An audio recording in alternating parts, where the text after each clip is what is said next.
Hey everybody, what's it, Fox Gaming here. So today I'm bringing you two shotgun builds that will perform very well dependent on your team composition in both the Dark Zone and in Conflict. I have a high damage, low armor version that is designed to be played with a healer in your squad, very specifically a healer, and this is the build that you see in front of you. Shotguns do pair very well with healers, shotgun builds in general. So, you know, if you get in the habit of having one of those in your team, this is the build for you. And then I have another build, which I actually use more because I feel it performs better in the Dark Zone, which is a high armor regen build with a little bit less damage, but it still has the capability to very easily 2-tap even with 5 blues.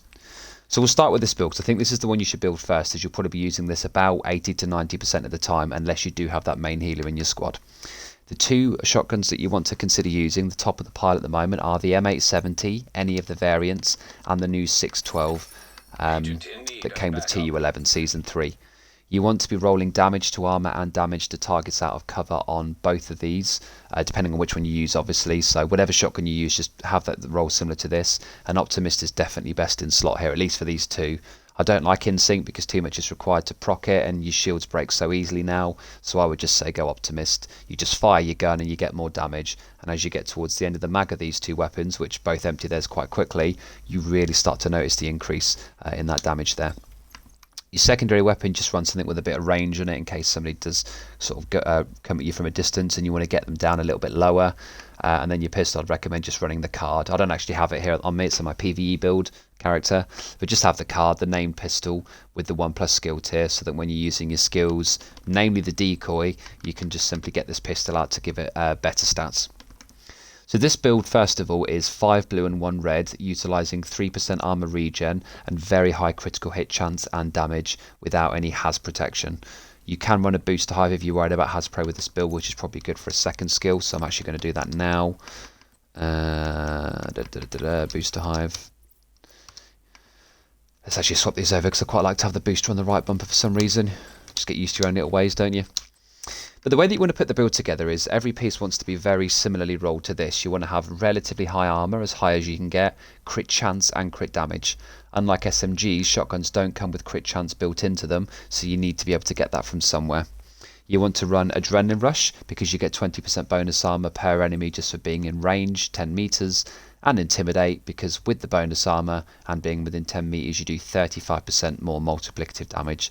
These two talents are just best in slot for any SMG or shotgun build, as you're always going to be within that 10 meters, so they just work super well. We've got the Coyote's Mask here to buff our critical hit damage. If you can't quite hit the crit chance cap, you do want to be looking at a Seska potentially, which can go somewhere else on your build. One thing to note, I'll quickly show you my stats now. You don't need to spec any higher than 50% for crit chance on your any of your shotgun builds, because shotgun builds only fire 8 pellets. The difference between 50% to 60% is still 4 out of 8 pellets critting. So for the most part, it's actually better to take a bit of a hit on your crit chance, you know, maybe lose a 6% mod if you're close to 60, and replace that with a crit damage mod, because I can promise you, you will do more damage, and noticeably so. So just aim for 50%. 49 would be probably fine, but you really want to be I like sort of 50, 51, 52. That's the sweet spot, because anything less than 50, and that is then 3 in your mag that are critting as opposed to 4. So yeah, 50 is that sweet spot. The pieces that we're using, so we've got the 1 Badger Tough on our backpack just to give us a 10% shotgun damage. This is a no-brainer. And then the other 4 pieces on our build are purely for the 3% armor regen. So starting with the chest, we do have 1% armor regen being a Bellstone. Annoyingly, this came with weapon handling instead of crit damage. That would have been perfect because I could have really min-maxed the build, but it's not the end of the world. This thing still hits. We're running 2 pieces of Golan, again with crit chance and crit damage on there. Of course, 2 pieces gives us a further 1% armor regen. And you see the gloves are rolled not as well, but with the same 3 stats. And then finally, we've got the Murakami named knees, the Emperor's Guard, which give us that 3% armor regen in total. And I've got these rolled to crit chance. You definitely want to get all of these pieces on your build roll to blue, and if you can't get the Murakami, I would suggest, with a lot of builds you could possibly switch these out. With this build, I think the 3% is too good not to use, and the being Murakami and 20%, it buffs both of our skills duration. Just farm these, that's all I'm going to say. I think it is important to get this on this particular build, because shotguns play very aggressively. Sometimes they struggle to get out, and having that armor regen is the whole point. It's designed to get you out of a fight. It's not designed to face tank, because they can't do that. It's purely designed to get you out of a fight, and obviously top you off when you're not in a fight and still in combat. So that's essentially the build just there. As I say, if you can't get the crit chance to 50%, just swap out the one red Coyotes in this case to a Seska mask, or Seska anywhere. It's only really your Murakami knees that are fixed. These, you know, the other items could go in any particular direction. The boost hive is here to cleanse all of our status effects, and the decoy is very good with shotgun builds because you can just drop it right where you're sort of fighting and chicken dancing, and it's also very effective for getting away whilst your armor regen kicks in and gets you back up to full. We're utilising Firewall for a number of reasons. One of the main reasons is we do get the critical hit. Alright, that's not the right one. We do get this particular one just here, the critical hit damage 10%. So if you can afford to get this on your build, which I did on my second one, then do so. But we also get the 10% bonus weapon damage to our entire team to any enemy that's within 10 meters of us, which in theory should be anybody that we're engaging. You get a very good Firewall shield, the Striker's shield, which is great for the additional damage if you choose to use a shield over anything else. And you get the very potent armor kit that gives you your 200% over 10 seconds. So screenshot that build if you'd like to, and this is the main one that I play and I will be loading into a conflict game with. The second build is if you have a healer in your team, or if you decide that you just want to play this as a flank. This utilises 3 blue, the backpack, gloves and holster, 3 red, but we are still going for the same military M870 and then the 612. I don't know why I've got 2 shotguns on, actually, that doesn't make any sense. And then again, if you've got the card, just stick that on. We're still using Firewall for all the buffs that it gives us. I like the shield on this build because as I play this quite aggressively, I can whip the shield out and get the extra 12% damage from the mods on the shield, which only comes with Striker, and this pretty much just guarantees the 1 to 2 tap. We're still using Intimidate and Adrenaline Rush, but we've just changed some pieces. So again, screenshot this if you need to. The build is similar in terms of the crit chance and crit damage, you know, with the 50% being the benchmark. It's just more spec'd into damage. We're actually using Contractor's Gloves and Fox's Prayer here because they give us massive, massive buffs to this kind of build. And all of your crit damage stacks on top of those multiplicative bonuses. So yeah, damage to armor and damage to targets out of cover, which is already on the weapon, as you can see. Honestly, the damage that you get is insane. Shotguns have the highest to damaging attributes in the sense that they roll with damage to armor as the core and damage to targets as the minor. And that combination is better than any other in-game in terms of raw damage. So I've just decided to spec fully into that. I've got the Seska chest piece here again rolled into crit chance and crit damage just to boost up my crit chance to 50%, and then once I hit that I was able to go with the Grupo. On this one I was actually able to utilise the crit damage mod, but if you have a look at my stats, this is actually sat at, oh, in fact that's wrong, that's at 55.1%, so now I know that's there. I must have tweaked something. I could change this crit chance for a crit damage now, because like I said before, you don't need to be at 55. 55 is the same as 50 and it's the same as 60, so you might as well just pick the lower one. And what I've now been able to do is squeeze out an additional 5% crit damage on a build that's going to crit exactly the same amount as the higher version. As a result of that, my stats are 50.1 crit chance and 154.5 crit damage, but don't forget that with Coyotes we can add a further 25% on top of that, taking us to nearly 180% critical hit damage. Now on a shotgun build with 3 blues and contractors and foxes, that's quite a hard number to obtain. So if you can't hit quite that high, don't worry, I've just been lucky with a lot of my RNG. Just aim for the 50%, everything else put into crit damage. Whether you've got to use your mods, your rolls, your mods on your gun, it doesn't make a difference. Still using the decoy for this build because I just think it works really well with shotguns to confuse people whilst you get a couple of those shots off. So that's the 2 builds there. I will be utilising the regen version today because it still hits very hard. It might take a few more shots to down a tank, but certainly if you're playing a squishy guy, you can one tap with the 5 blue build with somebody with 1 blue or less. It is 100% possible with my version if you can get the crit damage like I have in the regen version high enough. If it is a bit low, it may take 2 shots, but that's not the end of the world, because if you are fighting with your team, which you always should be with a shotgun unless you're playing flank, then generally speaking you or somebody else will close that kill. If you are a little bit rusty with shotguns, I know I didn't play at all in Div 1 when they were the meta. I didn't play Div 1 that much at all. Most of it was PvE, and Div 2 I've only really started playing since TU8, so I've not really got any experience with shotguns. If you are the same as me, I would absolutely recommend the 612 over the M870 because it is way more forgiving, as it has a very fast fire rate and more in the mag, and maybe most importantly a 1.3 second reload time, or 1.4 if you have no handling on your build. That is rapid for a shotgun of this archetype.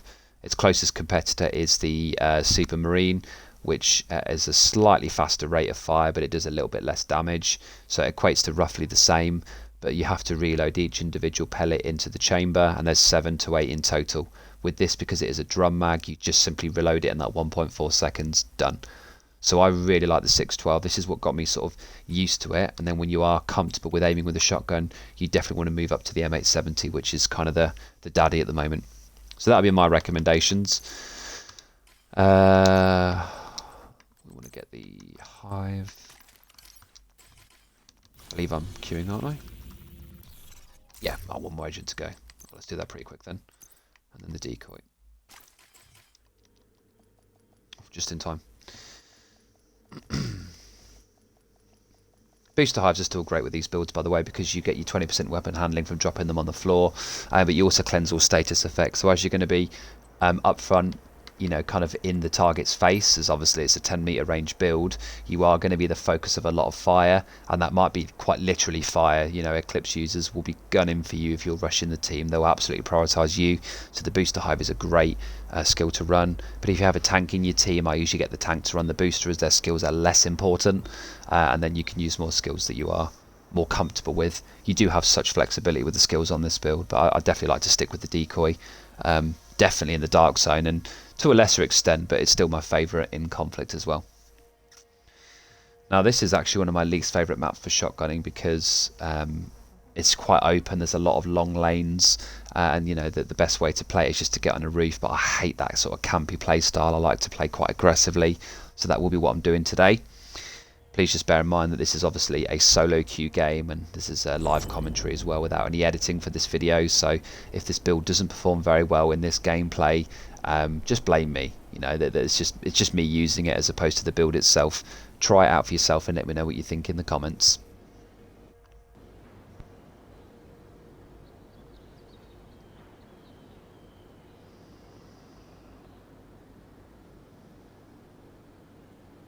Been having these long black loading screens since TU11. Don't know what's causing this. I never used to have this before the update.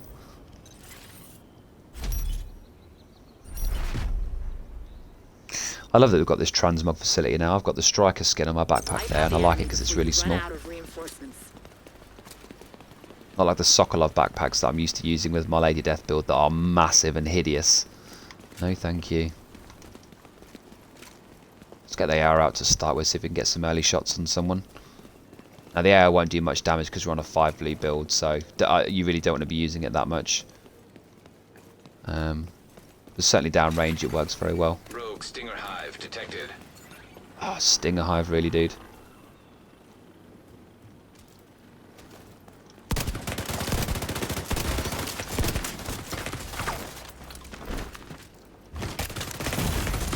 Immediate medical assistance needed. Oh wow, there's 2 guys up there. Oh no, that's a decoy. Agent deceased. Yeah, so I missed a couple of like well-placed shots on that guy, but I was still able to down him within 1 mag, which is obviously important. Yeah, I didn't think that guy was overlooking the edge there, so I thought I could get away with pushing into that car to get in cover from the guy to my left, but never mind. And that's kind of one of the downsides of shotgun builds, certainly on maps like this where it's all very open and there's just long lanes. They can perform quite badly, so you don't want to use them in every single encounter. AR spotter builds are still absolute top tier. You know, they still perform very well even with the TTK increase. Obviously this is a shotgun video, so I'm going to stick with this build even if the map isn't the best for it. It looks like my team are pretty much carrying me though, so I'm happy to see that. Looking at that kill feed, it's shotguns and SMGs. Welcome to the TU11 meta. I'm going to throw a boost hive out for my boys here.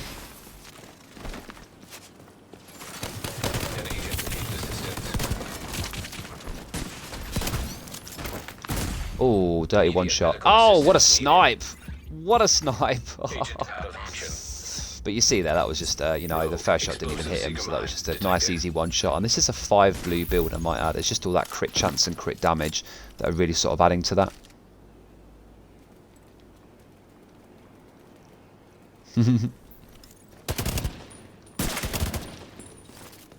He's running a glass cannon build.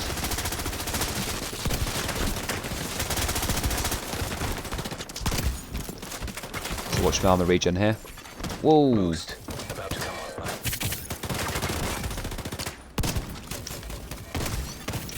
Rogue Stinger Hive detected. Let's see, this is why I like the decoy, because I just threw that guy off there. And as you can see, my armor is just absolutely flying up. So if someone's pushing you, you've got low armor and you need to reload, you can just sort of run around. Oh, good example. Oh, one shot on that guy. Ah, I wasn't expecting that. I'm guessing it was low for my teammate, but still. That was a good example. He couldn't hit me there whilst I was actually practicing. Ow.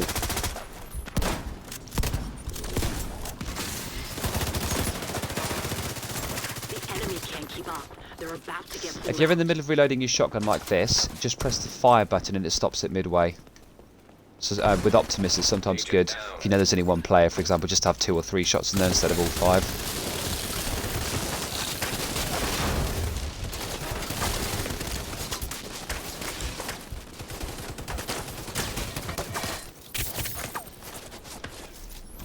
We're using Pestilence now. Oh, okay.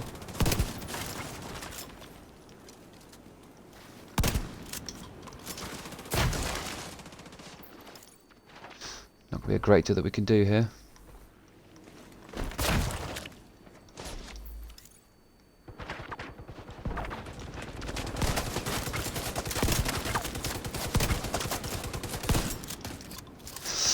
Okay, so this isn't really showcasing the build very well, so I do apologise for this. This just sometimes happens in games where they get stuck in the spawn. There's not really a great deal we can do here, but let's see where we're up to. So we're currently sat on 6 kills, which looks like it's the highest in the lobby, 1 death, and 0 assists. So I've clearly been playing this build very selfish. Looks like I've been stealing all of our top players' kills, who's currently on 5 assists. Way too far away to be using a shotgun, but...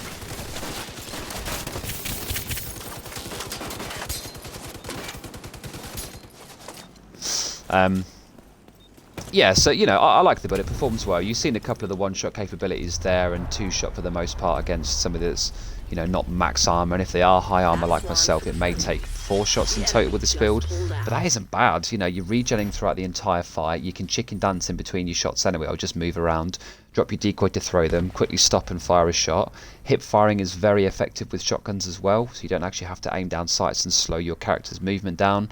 That takes a bit of practice, but it's a very viable and useful strat. Yeah, it's they're good, you know, and I know a lot of people have been hating on shotguns this meta already, but it's very much a case of either use a counter, which is what I've been doing for the most part, you know, an AR spot build and just gunning them from distance, or join them, which is also what I've been doing, and I've started to practice with shotguns, and I do kind of get it. They're great fun. They have great kill potential. You know, if you've got a god rolled shotgun in your stash, just dust it off and put this build together. Well, that's the end of the video. Thank you very much if you did stick through to the end. I hope you did enjoy the gameplay, and apologies if it got a bit boring towards the end with them being stuck in spawn. Please do let me know in the comments what you think of both of those builds. And until then, I will see you all in the next video. Peace.